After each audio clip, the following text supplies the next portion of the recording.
After billionaire Alex Monroe turned down his father's desperate apology, Robert Monroe Sr. became more determined than ever to drag his son back into the family business and rebuild their tarnished legacy, no matter the cost.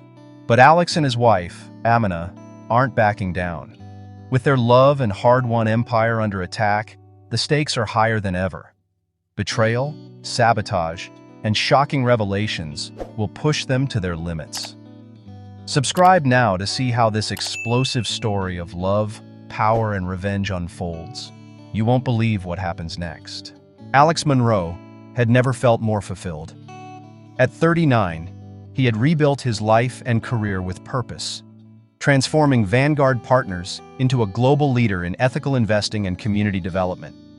What had started as a risky endeavor, an idea born in the ashes of his break from the Monroe Empire, was now thriving. Vanguard funded renewable energy projects, supported marginalized entrepreneurs, and revitalized struggling communities. Amina Caldwell Monroe, his wife, had built an equally formidable legacy. As a civil rights attorney, she had championed cases that reshaped labor policies and corporate accountability. Her voice was one of power, grace, and determination. Together, they were more than a couple. They were a symbol of change. But symbols were fragile. The Monroes' mornings were vibrant and chaotic in the best way. Their townhouse brimmed with warmth, love, and the sound of tiny feet racing down the hall. 7-year-old Isaiah, all boundless energy and curiosity, loved peppering Alex with questions about work. "Dad, how many businesses do you own?" he asked one morning, climbing into Alex's lap at the breakfast table. "Vanguard doesn't own businesses, buddy," Alex explained patiently. "We help them grow." "Grow like a garden?" Isaiah asked, tilting his head. Alex chuckled. "Something like that." Meanwhile, 5-year-old Lila giggled as Amina braided her hair at the kitchen counter. "Mom, can I be a lawyer like you?" Lila asked. "You can be anything you want," Amina replied, her smile radiant. "But being a lawyer means lots of reading and hard work." "Reading's easy," Lila declared confidently. Alex and Amina exchanged a glance, their love for their children glowing in their eyes. These moments, small, fleeting, reminded them why they worked so hard. That evening, after putting the children to bed, Amina received an unexpected call from Rachel Tan, a prominent political strategist. "Amina," Rachel began, her tone warm but direct, "you've been on everyone's radar. Your work in civil rights, your public speeches, your influence. It's time to take it to the next level." Amina frowned, cradling the phone. "What are you saying?" "I'm saying you should run for office," Rachel said. "State Senate, to start. With your track record, you'd be a force to be reckoned with." Amina was stunned. After the call, she hung up and sat in silence, her mind spinning with possibilities and fears. Running for office could amplify her impact, but it would also thrust her family back into the spotlight, the same ruthless spotlight that had nearly torn them apart before. That night, she shared the idea with Alex. "What do you think?" she asked, studying his face. Alex paused, conflicted. "I think you'd be incredible, but the attention, the scrutiny, it won't just be on you. It'll be on all of us." "I know," Amina said softly, "but change doesn't happen by staying comfortable." Alex reached for her hand. "Whatever you decide, I'm with you, always." While Amina grappled with the decision, Vanguard faced a new challenge. A competitor, Atlas Ventures, had appeared seemingly out of nowhere, aggressively poaching Vanguard's clients with bold promises and underhanded tactics. "What do we know about them?" Alex asked during a tense board meeting. Marcus, his trusted COO, slid a folder across the table. "They're led by William Monroe, your cousin." Alex's stomach turned. William had always been ambitious, but unlike Alex, he had stayed loyal to the Monroe family, even as it crumbled under Robert Sr.'s mismanagement. Now it seemed William was determined to reclaim the Monroe name, no matter the cost. "He's targeting our clients because of me," Alex muttered, his jaw tightening. "Possibly," Marcus said cautiously, "but his methods are aggressive. We've already lost 3 accounts this quarter." Alex stood, his mind racing. "Then it's time we push back."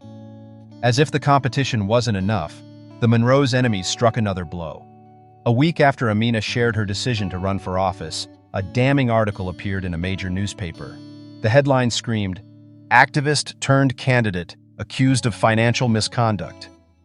The article claimed that Amina had mishandled funds at her nonprofit, suggesting that donations had been used for personal expenses. The accusations were thinly sourced, but the damage was immediate. Social media exploded with outrage, and Amina's campaign announcement was overshadowed by controversy. "Who's behind this?" Amina asked, pacing their living room as Alex read the article for the third time. "It's too calculated to be random," Alex said grimly. "It has William's fingerprints all over it." Amina stopped pacing, her arms folded. "You think he's working with someone inside my nonprofit?" "Or someone he's paying off," Alex replied. "Either way, it's deliberate." Amina clenched her fists. "I won't let them scare me into silence." Alex admired her resolve, but felt the weight of their mounting challenges pressing on him. Protecting their family while fighting these battles was becoming harder every day. The first cracks in their family life appeared when Isaiah came home from school upset. "Mom, why are people saying bad things about you?" he asked, his voice trembling. Amina knelt in front of him, her heart breaking. "Isaiah, sometimes people say mean things because they don't understand. But you know me, don't you?" Isaiah nodded tearfully. "And you know what we stand for: kindness, fairness, and helping others." "Yes," he whispered. "Then that's all that matters," Amina said, pulling him into a hug. Alex watched from the doorway, his fists clenched. He couldn't let his children grow up surrounded by the same shadows that had haunted his own childhood. Days later, the source of the smear campaign came to light. An anonymous whistleblower within Amina's nonprofit leaked internal documents, carefully edited to misrepresent her decisions, to the press. The name of the intermediary surfaced soon after: William Monroe. Alex's fury was intense. He doesn't care who he hurts. It's about power, nothing else. Amina placed a hand on his arm, her voice calm but firm. "Then we'll fight back. But we do it with truth, not anger." Alex nodded, though his anger simmered beneath the surface. This wasn't just about business or politics anymore. It was about family, legacy, and everything they had built together. Alex had tried to forget his father. For years, he'd avoided anything that reminded him of Robert Sr. His cold voice, his unyielding expectations, his ruthlessness that left wounds far deeper than words. But in recent weeks, as William Monroe's attacks on Vanguard intensified, the old shadow of Robert had started to creep back into Alex's life. It was during a late-night strategy session with Marcus that Alex's past came crashing into his present. "We've confirmed it," Marcus said, sliding a file across the table. "Atlas Ventures isn't just William's project. Your father's funding it." Alex froze, his fingers tightening on the edge of the file. "What?" "Robert Monroe owns a significant share," Marcus continued. "Atlas isn't just about business. It's an extremely personal attack." Alex's chest tightened. Robert Sr. had been content to disappear after the Monroe Empire crumbled, retreating into his isolation, like a king without a kingdom. Alex had hoped that his father's downfall was the end of his interference, but Robert wasn't done. 2 days later, Alex received a call from a number he didn't recognize. He almost didn't answer. "Alex," a familiar voice said when he picked up. His breath caught. "Mother?" "Yes," Catherine replied, her voice thin and hesitant. "It's been a long time." Alex's jaw tightened. "What do you want?" "Your father. He's not well," she said. "He's asked for you." Alex let out a sharp laugh, though there was no humor in it. "The last time he wanted to see me, he tried to destroy my life." "Alex, please," Catherine urged. "He doesn't have much time. If you don't come now, you might regret it." "Regret it?" Alex snapped. "Like he regretted tearing me apart? Like you regretted standing by while he treated Amina like—" "This isn't about me," Catherine interrupted, her tone colder now. "It's about you and your father. You have to decide if you can live with never seeing him again." The line went dead before Alex could respond. That night, Alex told Amina about the call. You have to go, she replied, pacing their bedroom. No, she's manipulating me. She always has. Amina, sitting on the edge of the bed, watched him with calm eyes. Maybe. Then why would you even want me to consider it? Because it's not about her, or even him. It's about you, Alex. She stood, crossing the room to place her hands on his chest. You've carried this weight for so long. Maybe seeing him will give you the closure you need. Alex looked down at her, his expression conflicted. What if he doesn't deserve it? Then you'll leave knowing you're stronger than he ever was, Amina said softly. But you have to decide. Not for him, for you. The Monroe estate, once a symbol of power and opulence, now felt like a tomb. The gates groaned as Alex pushed them open, stepping onto the path leading to the front door. Inside, the house was eerily quiet, its grandeur faded. Catherine greeted him in the foyer, her smile strained and her eyes shadowed. He's in the study, she said, gesturing toward the familiar oak door. He's been waiting. Alex hesitated, then nodded, stepping past her. Robert Monroe Sr. sat in a leather armchair by the fireplace, his once imposing figure now diminished by age and illness. His sharp blue eyes, so much like Alex's, were clouded but still piercing. You came, Robert said, his voice raspier than Alex remembered. Not for you, Alex replied, standing stiffly by the door. Robert coughed, a harsh grating sound, then gestured for Alex to sit. Still so stubborn, he muttered. Alex didn't move. What do you want, Dad? Robert sighed, leaning back in his chair. I want to say, I'm sorry. For everything. Alex froze, the words hitting him like a punch. Sorry? He repeated bitterly. You think that erases the years of control, the manipulation, the way you tried to destroy everything I built because it didn't fit your vision? I made mistakes, Robert admitted, his voice low. But I did what I thought was best. For you, Alex shot back. Not for me, and definitely not for Amina. Robert looked away, his expression pained. You don't understand. I wanted to protect you. From what? From love? From happiness? Alex's voice rose. You didn't protect me. You made me fight for everything, and then you tried to take it all away. Then after I refused your apology, you tried to tear me down again. I see that now, Robert said weakly. He hesitated, then added, That's why I need you. To rebuild the Monroe name, to make it stand for something again. Alex stared at him, disbelief flashing into anger. You think I'd help you after everything you've done? I'm dying, Alex, Robert said bluntly. If not for me, then for the family, for the legacy. Alex laughed, shaking his head. Legacy? You think I care about your legacy? I have my own. One I built with Amina, with love, not fear. You never understood that, and you never will. As Alex turned to leave, the study door opened, and William Monroe stepped inside. Leaving so soon, cousin? William said with a smug smile. Alex's eyes narrowed. You've been working with him. Of course, William replied. Unlike you, I actually care about the Monroe name. We're taking back what's ours, Alex.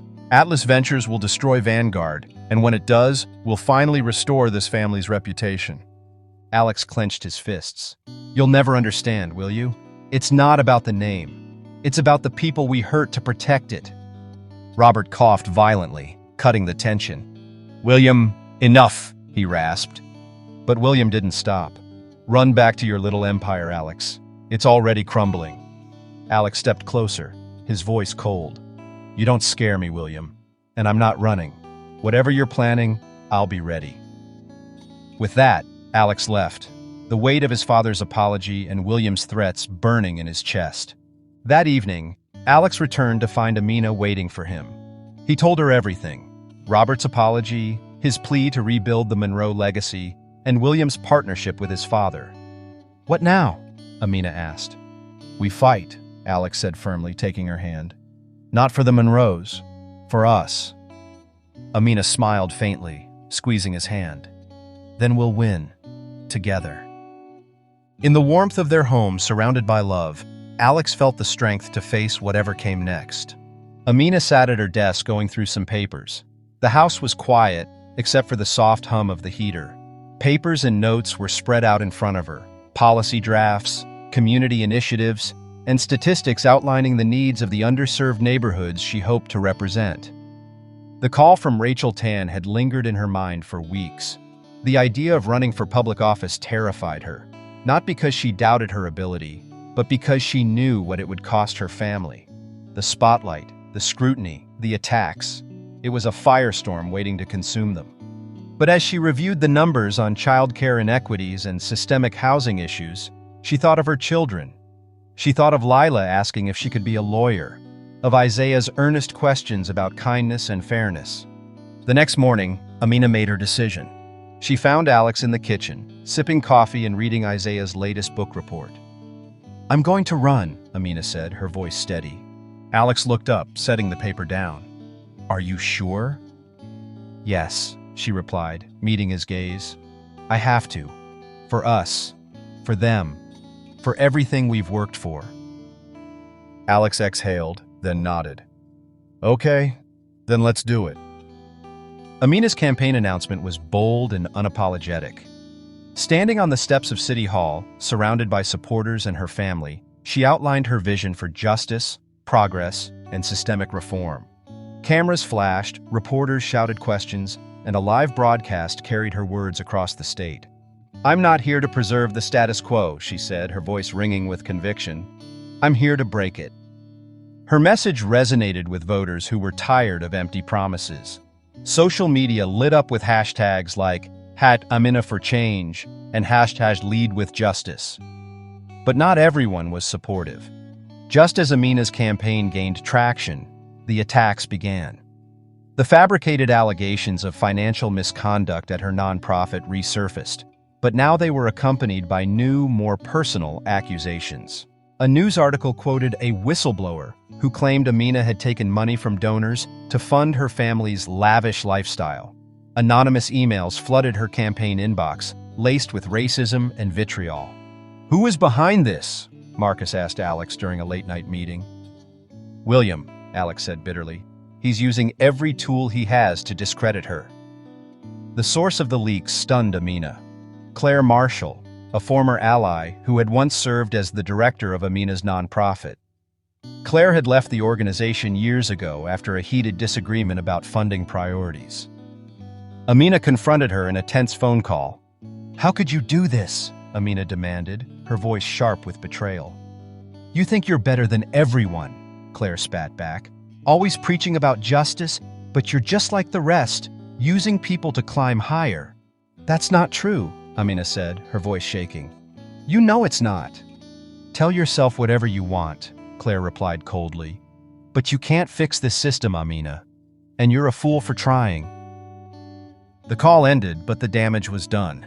The attacks didn't stop with Amina. Anonymous letters began arriving at their home, filled with slurs and thinly veiled threats.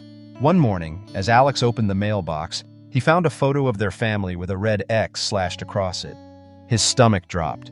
He immediately called Amina. "We need security," Alex said, pacing their living room. "This isn't just politics anymore. This is dangerous." Amina frowned. "We knew this would happen, Alex. It's ugly, but it's not going to scare me off." "Well, it should," Alex snapped. "This isn't just about you. It's about Isaiah, Lila, and—" "Stop," Amina interrupted, her voice low but firm. "You think I don't feel the weight of this?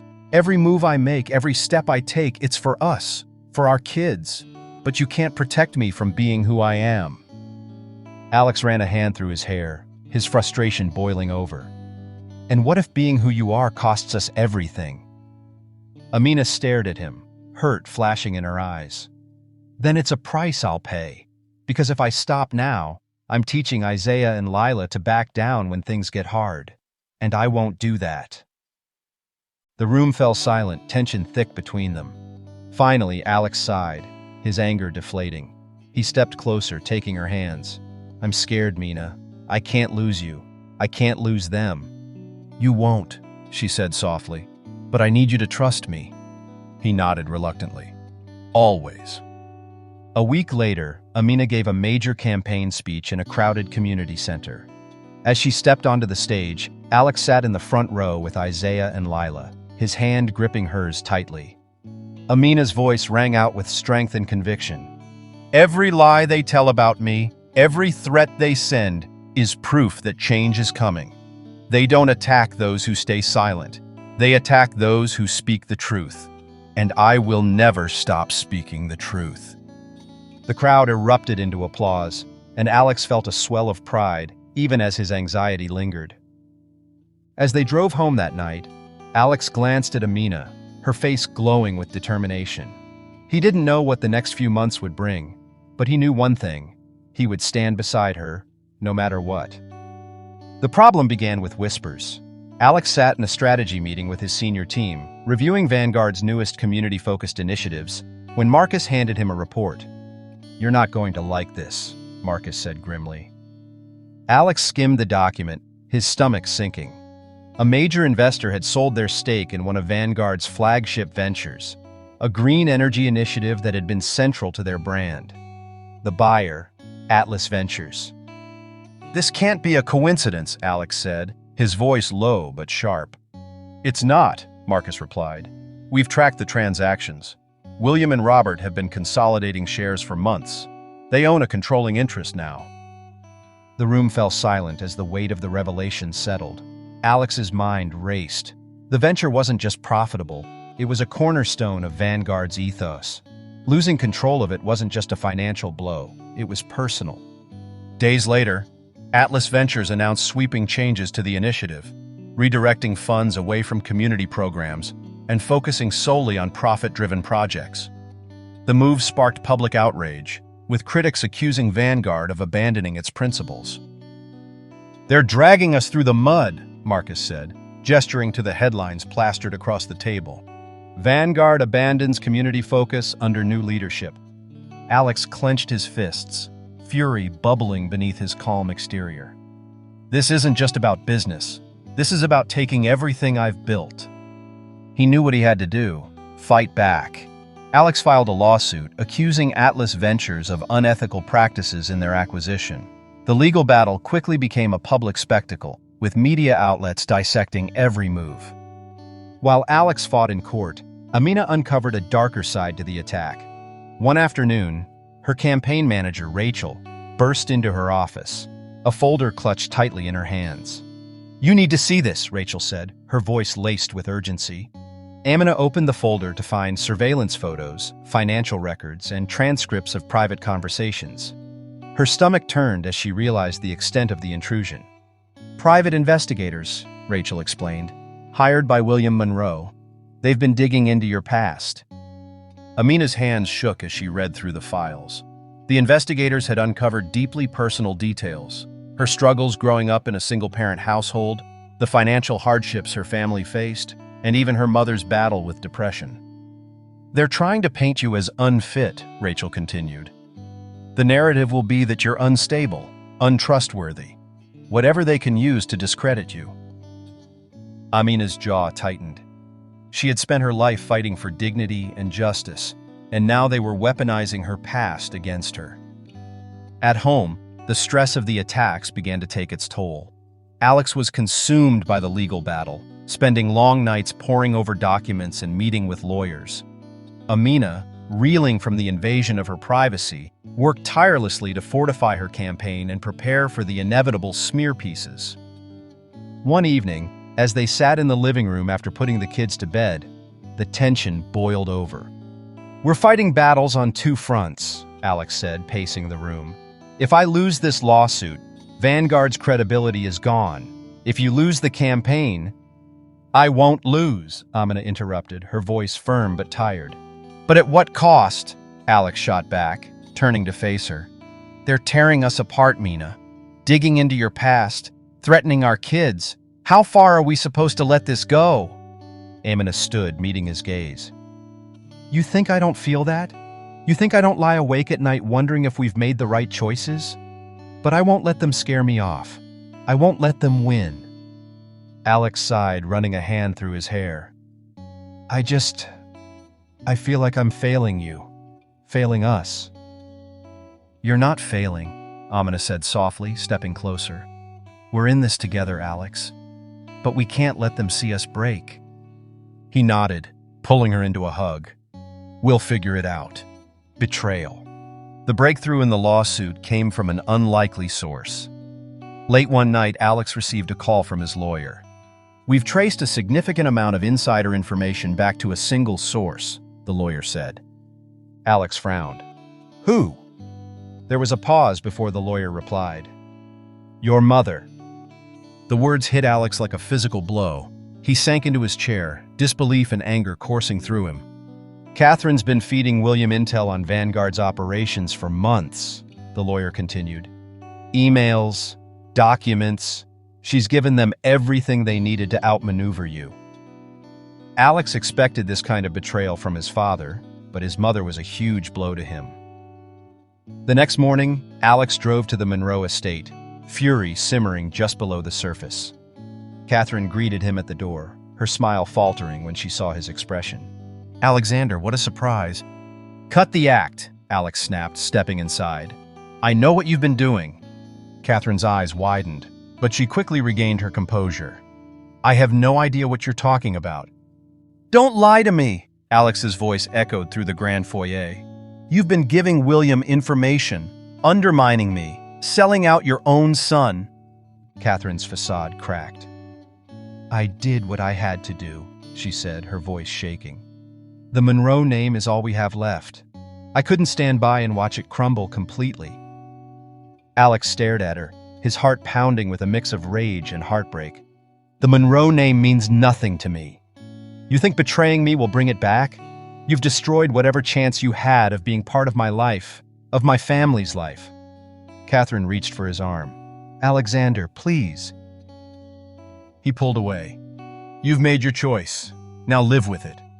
Without another word, Alex walked out, slamming the door behind him. That evening, Alex told Amina everything.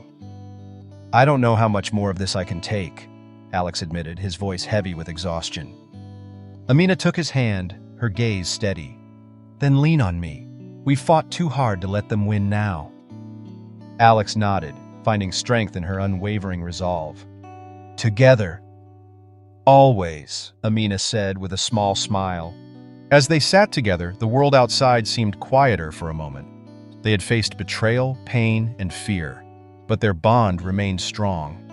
The kitchen table had always been a sanctuary for the Monroe family, a place of laughter, stories, and warmth. But tonight, the mood was heavy. 7-year-old Isaiah sat quietly, pushing his vegetables around his plate, his brow furrowed in a way that seemed far too mature for his age. 5-year-old Lila hummed softly to herself, blissfully unaware of the tension in the room. Alex and Amina exchanged a glance, sensing something was wrong. "Isaiah," Amina asked gently, "what's on your mind, baby?" Isaiah looked up, his brown eyes clouded with confusion. "At school today, some kids were talking about you. They said bad things. About you and Dad." Amina's heart sank. Alex set his fork down, his jaw tightening. "What did they say?" Alex asked, his voice calm but firm. Isaiah hesitated, then whispered, "That Mom lies, that she steals. That's why people on TV don't like us." Amina reached for her son's hand, her voice steady despite the ache in her chest. "Isaiah, look at me." He lifted his gaze, tears welling in his eyes. "Those things they said, they're not true," she said firmly. "People say hurtful things when they're scared of change. And what your dad and I are doing is about making things better for everyone." "But why do they hate us?" Isaiah asked, his voice trembling. "Why do they hate you?" The question hung in the air, raw and unanswerable. That night, after the kids were in bed, Alex and Amina sat in the living room, the weight of Isaiah's question still pressing on them. "It's not fair," Alex muttered, pacing the room.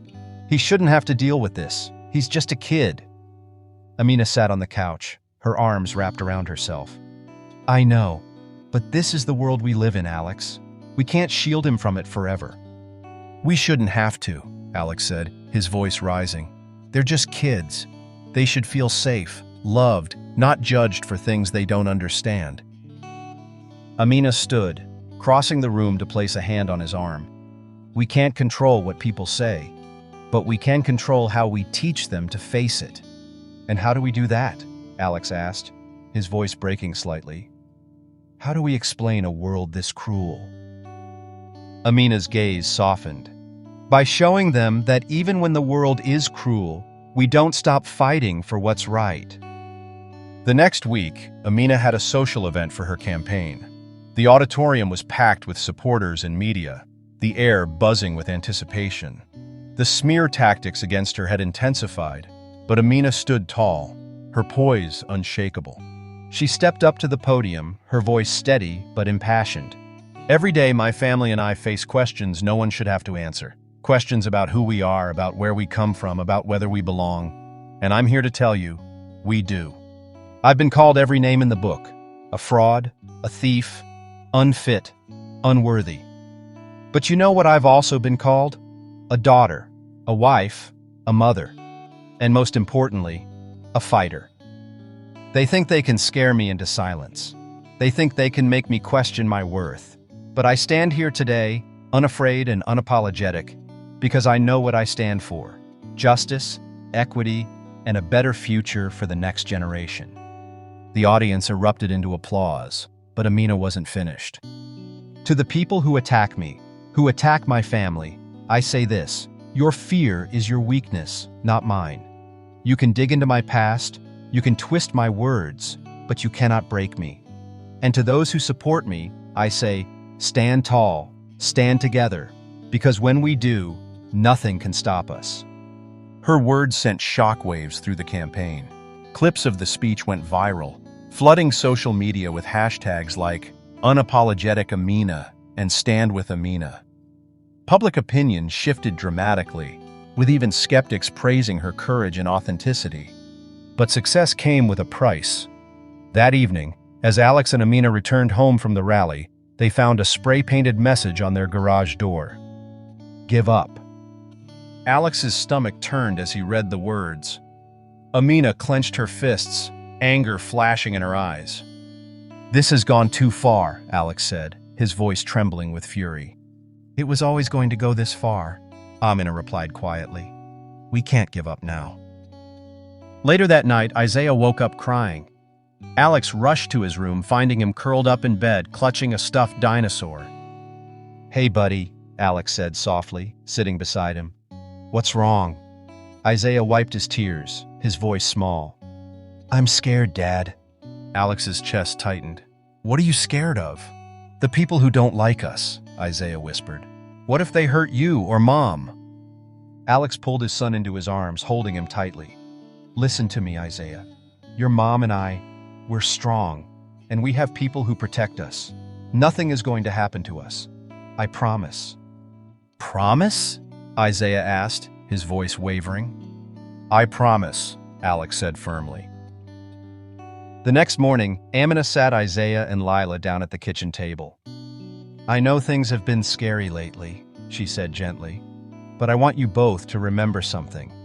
We're a team. No matter what happens, we face it together, and no one can ever take away who we are. Isaiah nodded slowly, his small face set with determination.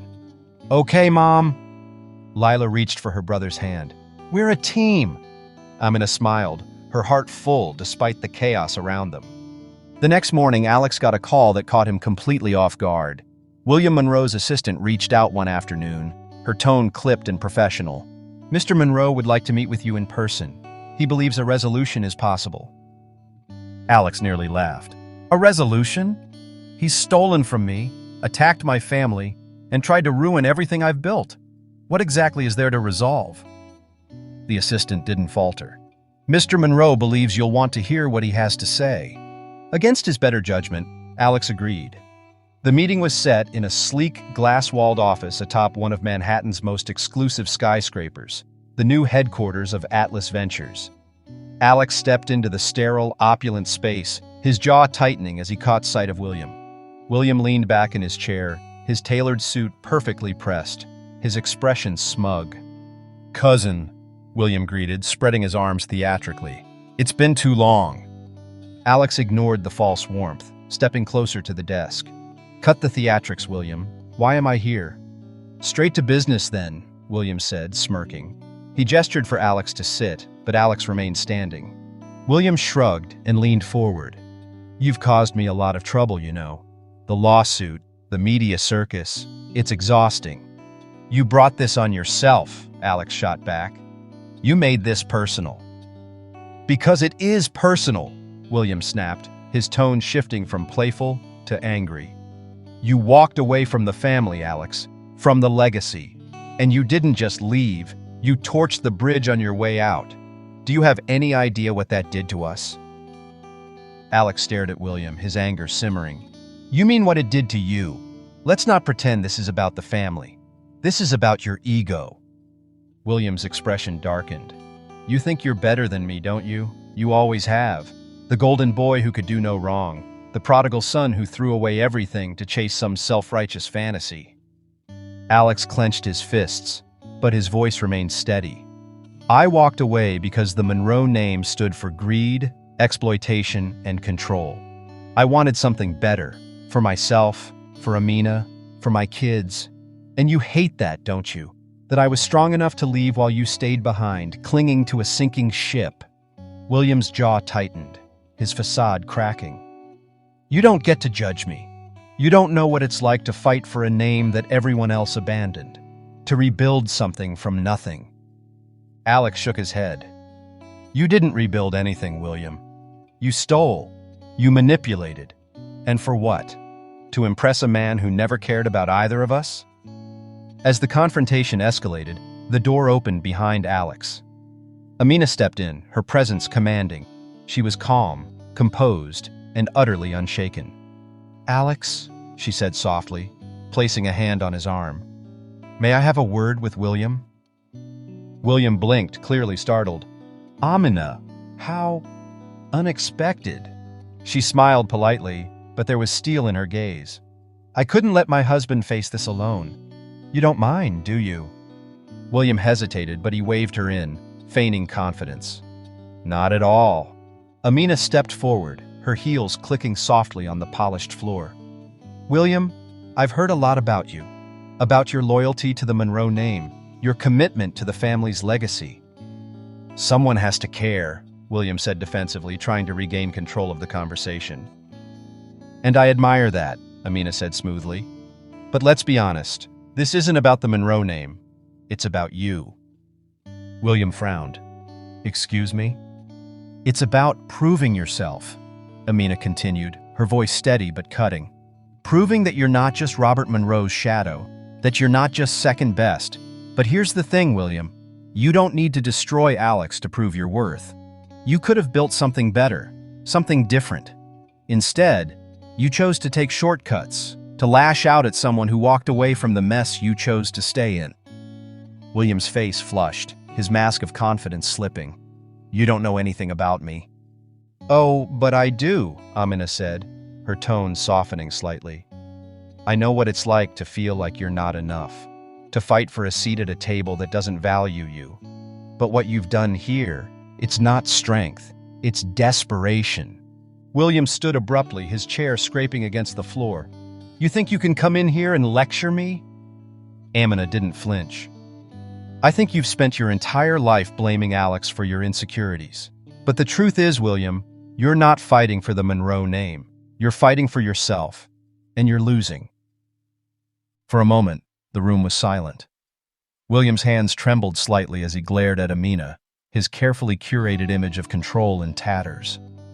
Alex stepped forward, his voice calm but firm. She's right, William. This isn't about me. It's about you. And until you face that, you're going to destroy everything and everyone around you. William's gaze darted between Alex and Amina, his anger warring with shame. Without another word, he turned and stormed out of the room, leaving them alone. As the door slammed shut, Alex exhaled, the tension in his shoulders easing slightly. He turned to Amina, his gratitude evident. How do you always know exactly what to say? He asked softly. She smiled, reaching for his hand. Because I know you, Alex, and I know men like William. They build walls, but the cracks are always there if you look close enough. Alex pulled her into a hug, holding her tightly, Thank you for always having my back." "Always," Amina whispered. It had been weeks since their confrontation with Williams. The courtroom was packed, the tension palpable. Cameras flashed as Alex and his legal team entered, their faces set with grim determination. Across the aisle, Williams sat with a smug smirk, flanked by a team of lawyers that screamed wealth and aggression. The judge's gavel echoed through the room. "This court is now in session." It was the final day of Alex's lawsuit against Atlas Ventures, and the stakes couldn't be higher. If Alex won, he'd retain control over Vanguard's most crucial project and restore faith in his leadership. If he lost, the fallout would cripple his company and everything he had built. Outside the courtroom, Amina faced her own storm. Her campaign was gaining traction, but the attacks against her were escalating. Anonymous sources continued to leak damaging, but fabricated, information to the press. Protesters had even gathered outside her campaign office, holding signs with slurs and slogans meant to intimidate her. The Monroes were fighting battles on all fronts, and the weight was beginning to show. That evening, after another grueling day in court, Alex sat in his home office, staring at a proposal from an outside investor. The offer was clear. To protect Vanguard from total collapse, Alex could sell a significant portion of the company to a private equity firm. It would save the company, but at a cost: his independence. Amina entered quietly, her presence grounding him. "What's that?" Alex handed her the proposal. "It's a way out." Amina scanned the document, her brow furrowing. "Selling this much means losing control." "I know," Alex said, running a hand through his hair. "But if we don't, Vanguard might not survive.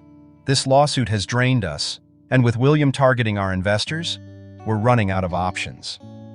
Amina set the document down, her gaze steady. "Is this what you want?" "No," Alex admitted, "but it might be what we need." Meanwhile, Amina was grappling with her own decision. Her campaign manager, Rachel, had called an emergency meeting earlier that day. "The attacks are getting worse," Rachel said, showing Amina the latest smear articles. "They're painting you as a liability. Some of our donors are pulling back. And after the protest outside the office..." Rachel hesitated, then added, "Maybe it's time to consider stepping back."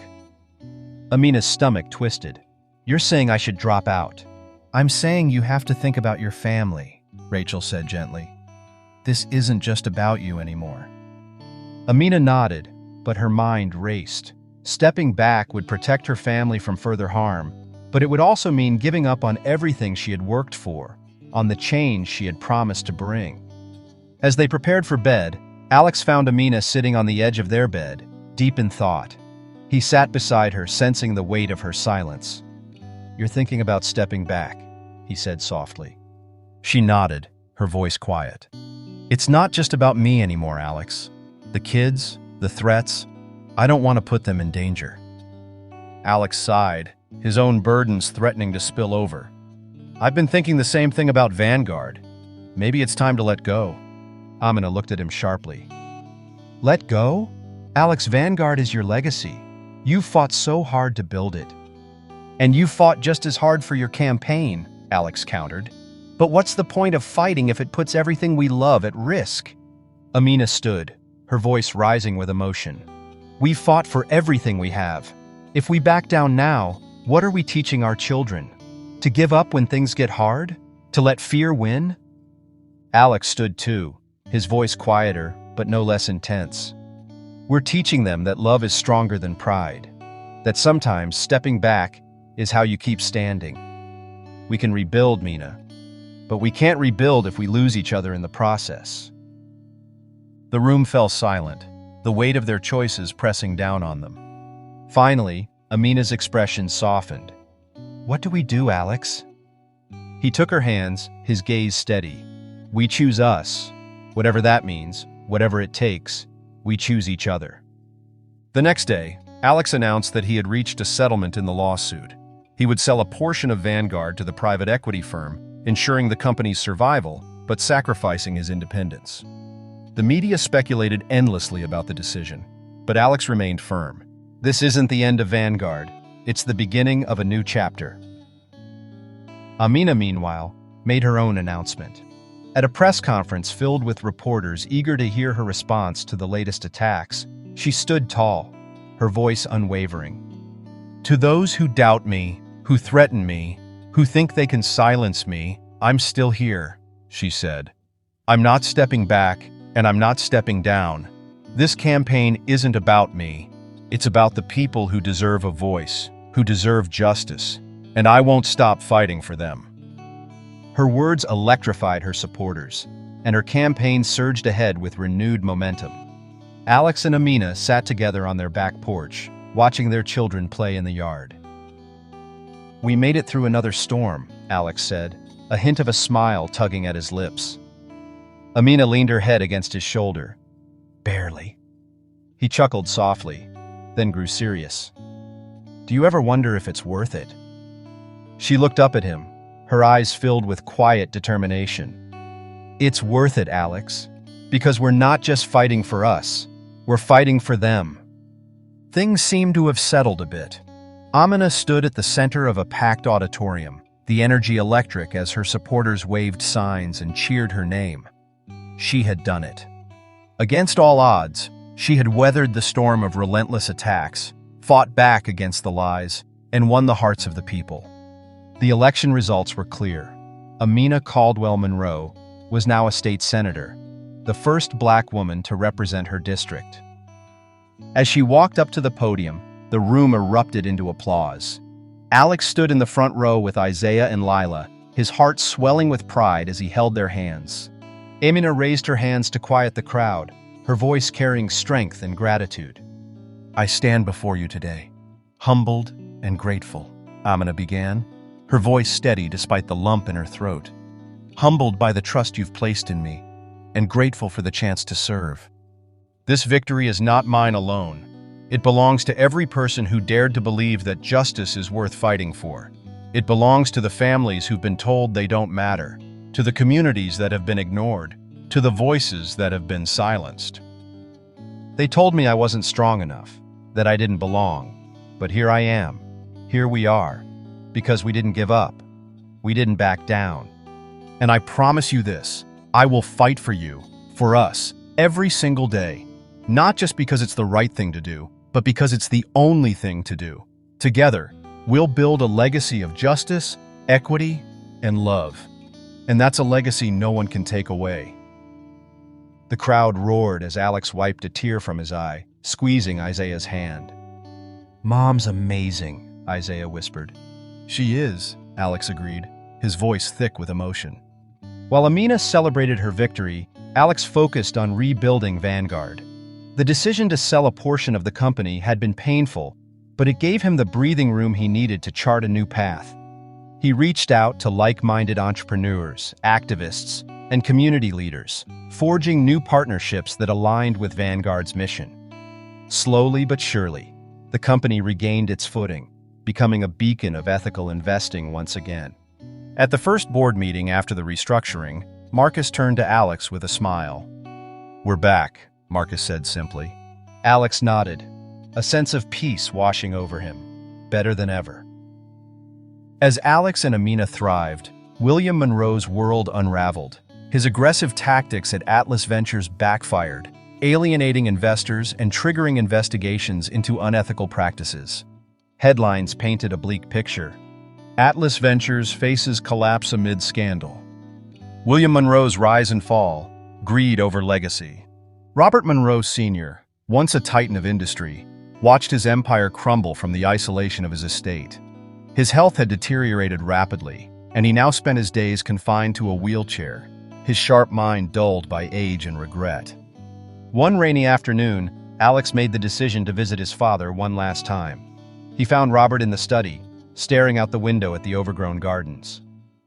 "You came," Robert said, his voice raspy and weak. "I did," Alex replied, stepping inside.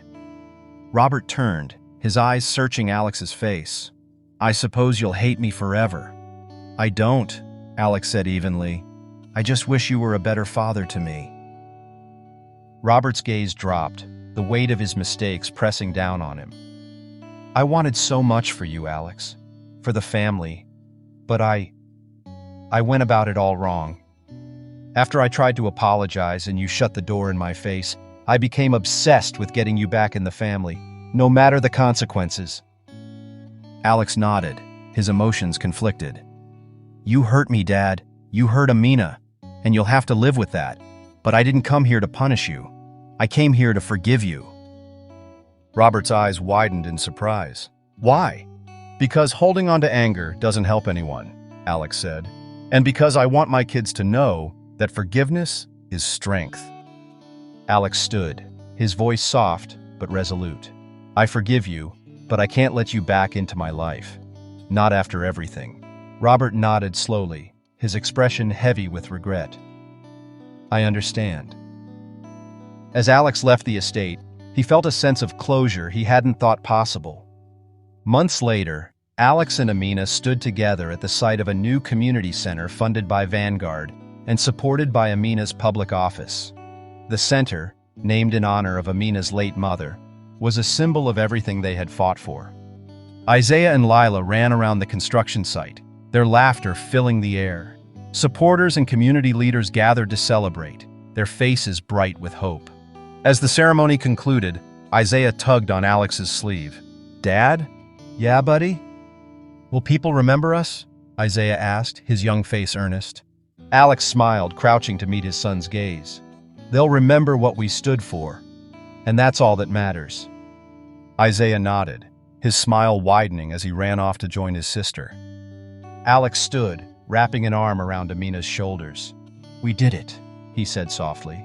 "No," Amina replied, leaning into him. "We're doing it." As the sun set over the construction site, Alex and Amina stood together, surrounded by their children and the legacy they had built. A legacy of love, resilience, and hope.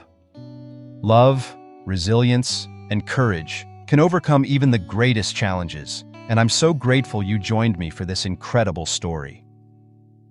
For another powerful tale of determination and redemption, click the video to the left.